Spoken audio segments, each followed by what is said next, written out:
అడిగిన మాజీ మంత్రి గారు విడదల రజనీ గారు ప్రెస్ మీట్లు ఏర్పాటు చేసి దళితుల మీద దళితులంటే ఏమిటి అనేది కూడా తెలియలేని పరిస్థితిలో ఆమె మాట్లాడుతున్నారు.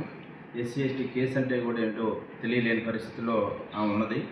ఎందుకంటే ఆమెకి మార్కెట్ యార్డ్ ఇస్తే కూడా ఇప్పుడు కూడా 2 సార్లు మార్కెట్ యార్డ్ ఇస్తే ఎస్సీలకి వాళ్ళు ఇప్పుడు కూడా అదే పరిస్థితుల్లో అప్పుల పాలయ్యే తిరుగుతున్నారు.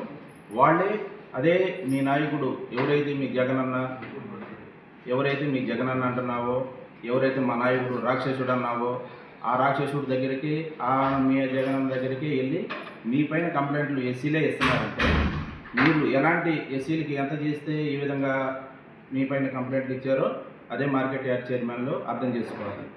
నియోజకవర్గంలో ఇప్పటి వరకు సోమిపల్లి సాంబయ్య గారు కానివ్వండి, అక్కడ నుంచి చూసుకుంటే ఇప్పటి వరకు మన పత్తిపాటి పుల్లారావు గారు 99 నుండి పోటీ చేశారు. మంత్రిగా చేస్తూ ఉన్నా కూడా ఇదే నియోజకవర్గంలో అట్లాగే కొనసాగుతూ ఉన్నారు. అరాచకాలు చేసింది మీరు చేసుకుంటూ వస్తున్నారు. పుల్లారావు గారు అప్పటి నుంచి 99 నుంచి కూడా మినిస్టర్గా ఉన్నా కూడా హౌస్ ఇక్కడే ఇల్లు. మీరు ఎమ్మెల్యేగా గెలవక ముందే సాయంత్రానికల్లా మూటములు సర్దుకొని గుంటూరు చెక్కేశారు. మీ సమస్యలు ఎవరు చెప్పుకోవాలి? వైసీపీ పార్టీ వాళ్ళు. ఇవన్నీ కూడా గ్రహించే కదా మీ జగనన్న మీకు టికెట్ కూడా ఇక్కడ ఇవ్వకుండా ఉంది. ఇవి గ్రహించే కదా, ఆ సంగతి మీకు తెలుసు కదా. మీ సొంత ఊరు మీ గ్రామం అయినటువంటి మీ గ్రామంలోనే పురుషోత్తపట్నంలోనే మిమ్మల్ని పిలిచే పరిస్థితి, వాళ్ళు ఏదన్నా ఇంటి సమస్య చెప్పుకోవాలన్నా ఆ గ్రామం సమస్య చెప్పుకోవాలన్నా కూడా పిలిచే పరిస్థితి లేదు. ఎందుకు? మీరు చేస్తున్న దానికి మీరు ఎంతగా అభివృద్ధి చేశారో ఆ గ్రామంలో ప్రజలే మొన్న ఎలక్షన్కి వాళ్ళు వచ్చి చేసిన మెజార్టీని చూసుకుంటేనే అర్థమవుతుంది.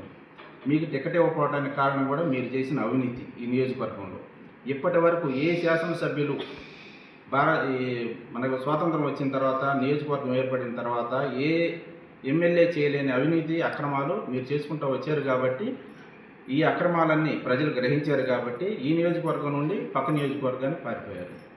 అక్కడ ఈ నియోజకవర్గంలో పోటీ చేస్తే దాదాపుగా 70,000 వరకు ఓటమి చవి చూసేవాళ్ళు.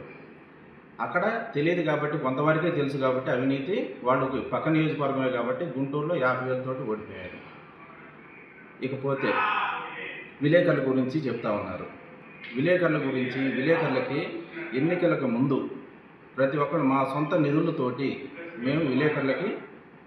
మేము సైట్లు ఇస్తామని చెప్పేసి అన్నారు. విలేకరులను పట్టించుకున్న పాపం లేదు.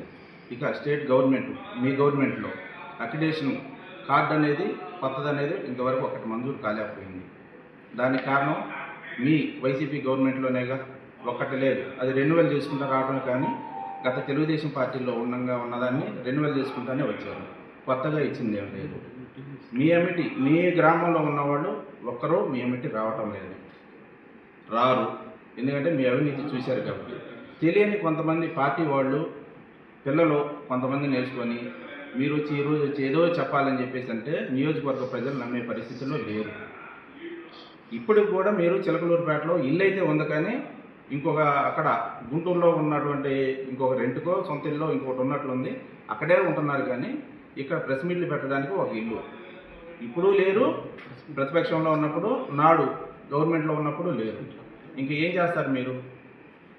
ఇక రెడ్ బుక్ అంటున్నారు. రెడ్ బుక్ అంటే అసలు పాత మీ గవర్నమెంట్లో ఉన్నప్పుడు ఎంతమంది ఎస్సీలపై దాడులు చేశారు? సుధాకర్ పైన కానీ ఇంకొకటి ఏదైనా సరే అధికారుల పైన కానీ ఎంత దౌర్జన్యం చేశారు?